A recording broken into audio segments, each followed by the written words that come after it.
All right, good morning and happy Wednesday, everybody. Give me a quick sound check here. Briggs, Claudia, Russ, Lorna, Omer, Mirza, Jim. All right, we are good to go. What's up, Groovy Jeff? All right, guys, I got about 20 minutes and then I got to take my dog to the vet. It is time for her checkup. So we got some earnings action this morning. ASML. And ASML is down about $40. Going to gap down to about 930, 935. So we'll see if there's any kind of domino effect there.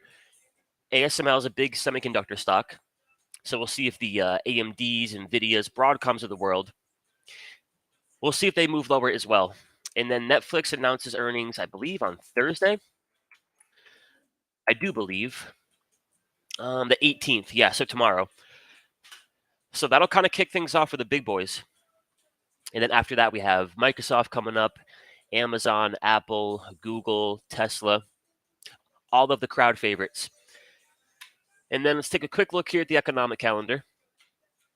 We got a few things happening here today. So let me see. Wednesday, the 17th. What do we got? We got the Fed beige book at 2 o'clock. And then after the close, we got a few Fed speakers. And then tomorrow we have the jobless claims, a few more Fed speakers. And then I think next Thursday should be pretty interesting. Next Thursday, we have the GDP and the jobless claims. So all kinds of fun things coming on up.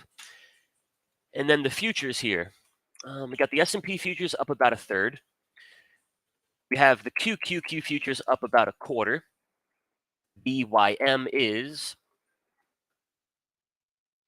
flat, and the RUT is up about a fourth. And the RUT also has a brand new daily sell signal. No bueno. So for today, the game plan remains the same. Take the S&Ps, take the QQQ.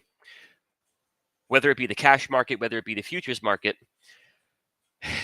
they can bounce it, they can pop it. If they can't get it and keep it back above that daily 50, I think we're still in a bit more of a short the bounce kind of market. Nice and simple and pretty straightforward. So for open trades here, we got the long in crude oil. In crude, it's pretty quiet.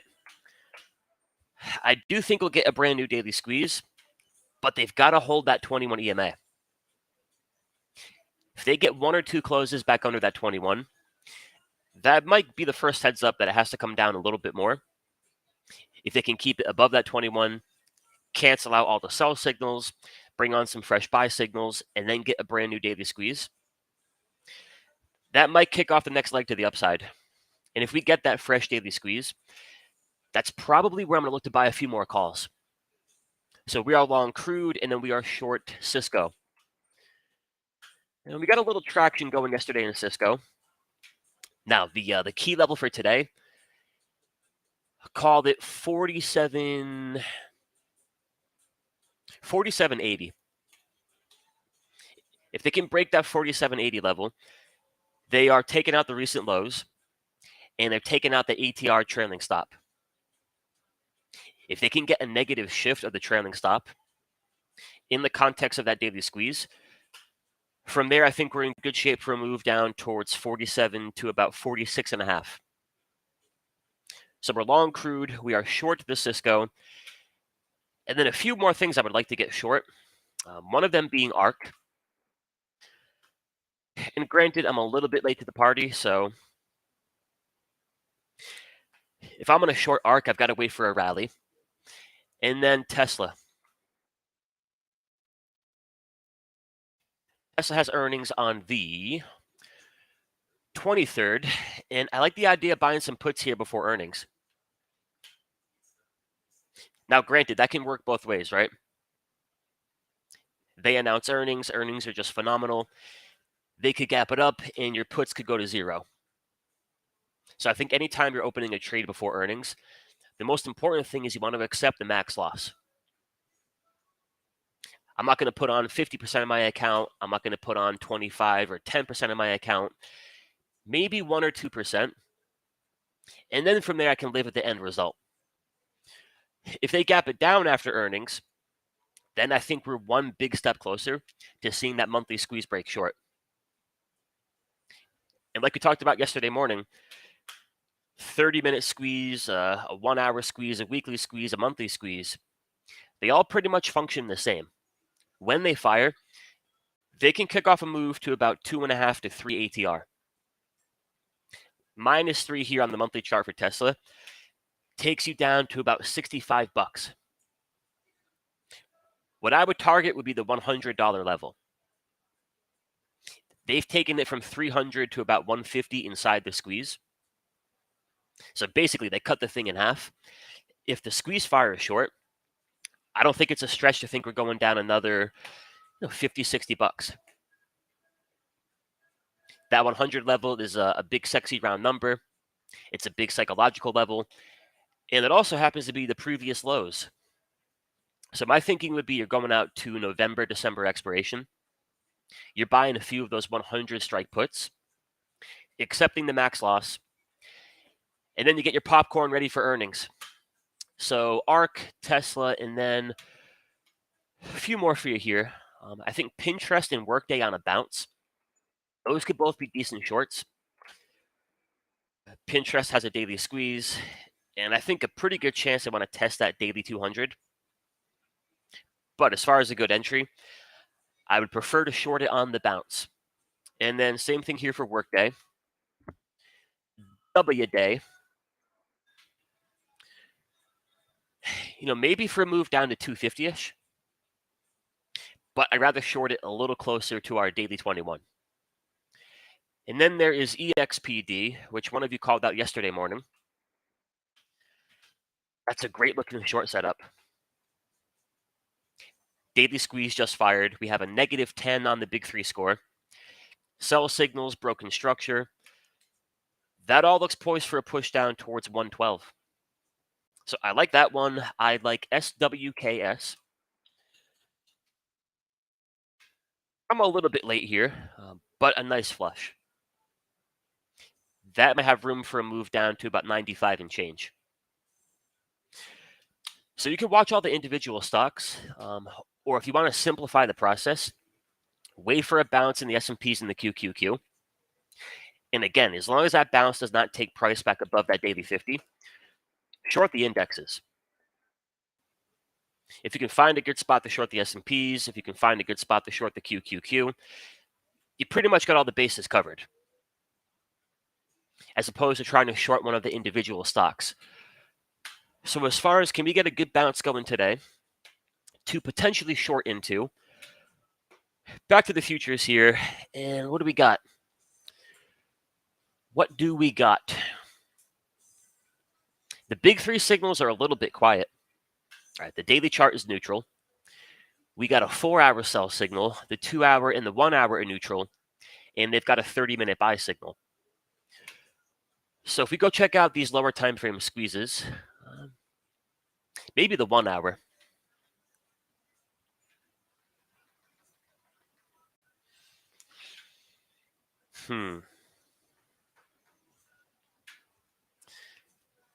It's not the best looking 1-hour squeeze, but if they can fire that to the upside, that might kick off that shortable bounce. Do I love the 1-hour squeeze for a long? Not really. 21 EMA under the falling 50, a -3 on the big three score. It trades right under that trailing stop. So I don't think I would try to buy it for a day trade. But I can keep an eye on it, and if they get it going, that might set up the next good short entry. And then what about the NQ? Anything in the NQ?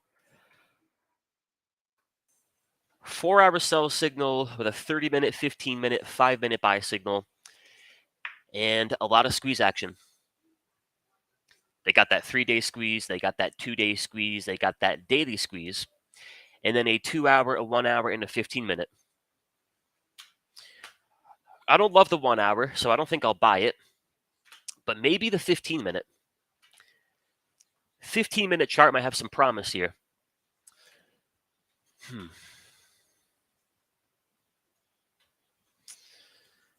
It's not terrible. So 17,950.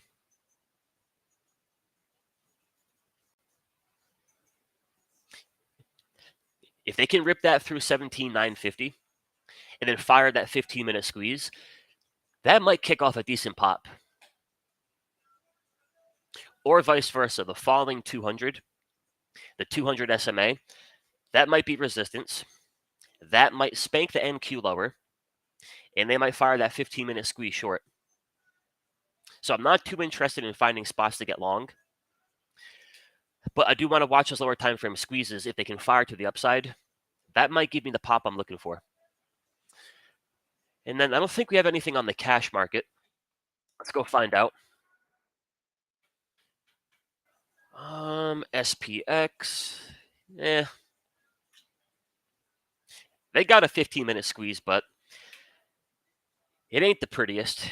And then the QQQ,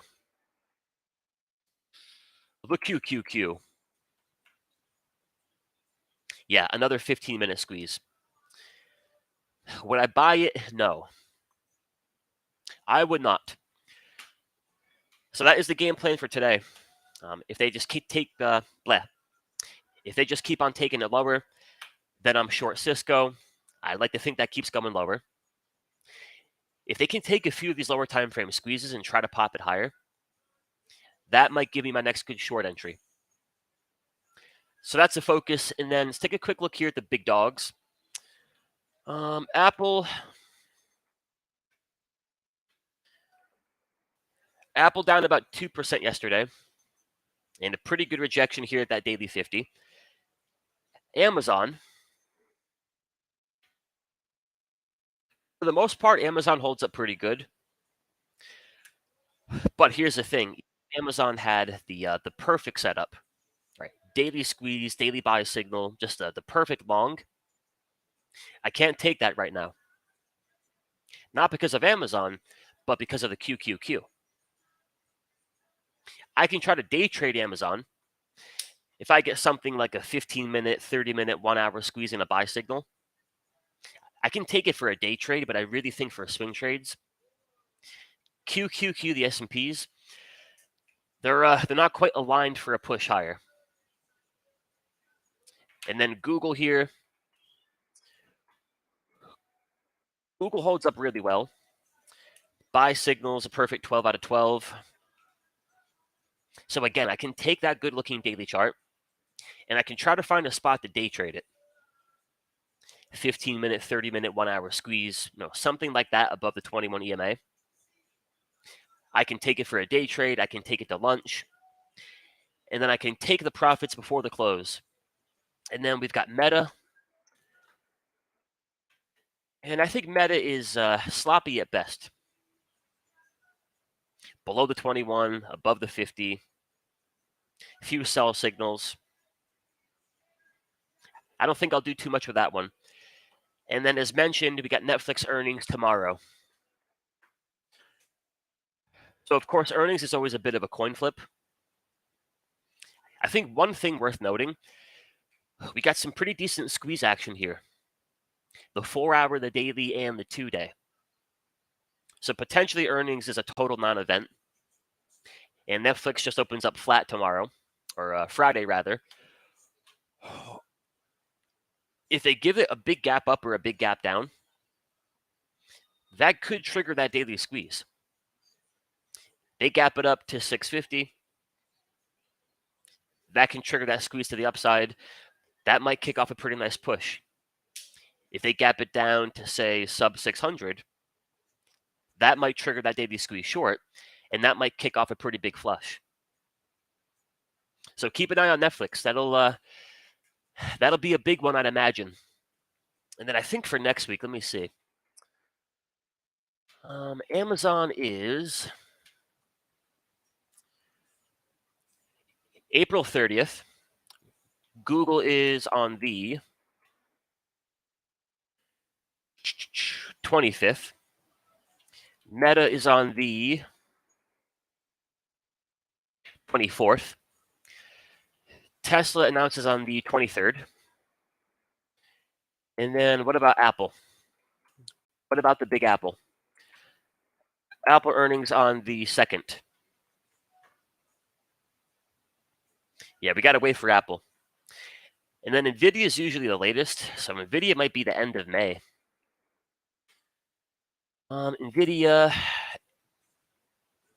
the estimate is May 22nd. So we got to wait a bit for NVIDIA. But all right, y'all, that is the game plan for today. If they can pop it, and I can find a decent spot to buy it for a day trade, I'll definitely consider it. But if they're popping it and they're not popping it back above that daily 50, I'm thinking about a short.